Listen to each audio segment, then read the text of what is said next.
I woke up this morning, this new coronavirus world we're living in, looked around. I was relieved because Road Warrior hadn't started yet. Thought to myself, I can do this. It's all the same as it used to be, except for the masks. Getting used to the masks. I'm a Gen X latchkey kid. I've been preparing for this my whole life.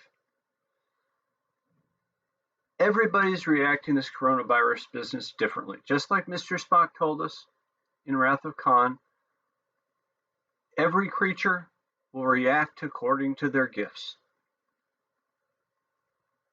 I guess the part about living for a long time and prospering was more aspirational, but he kind of thought that Khan was safely quarantined on Ceti Alpha 5. But anyway, some people are doing really well.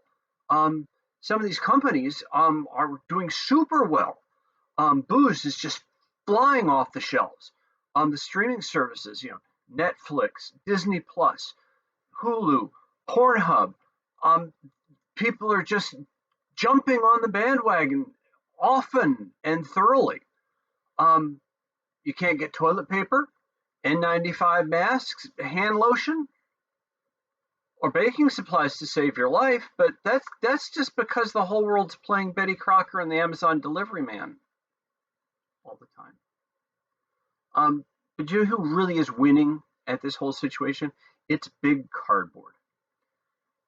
That's because they thought, and they know that we know that they know that we know that we can't get anything that we want unless we go through them. And they're not going to take advantage of this situation in the future.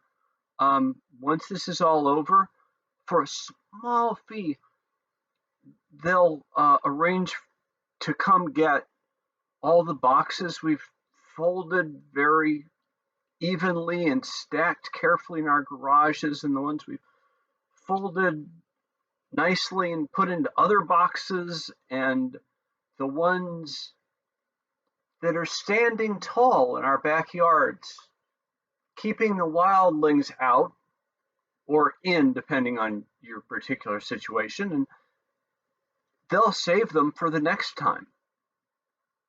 Big Cardboard's there for you, and Big Cardboard never sleeps.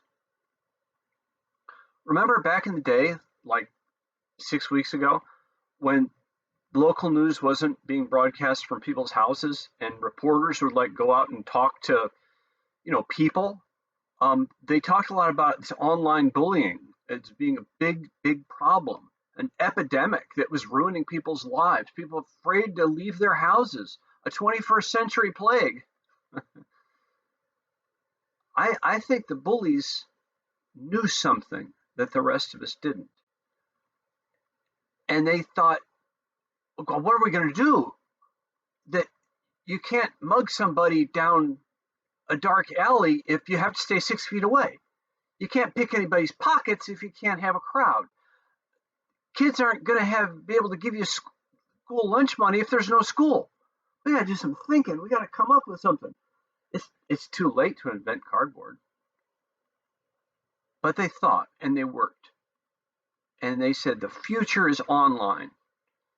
And that's where multi-level marketing really came from. Thanks, everybody. Stay safe.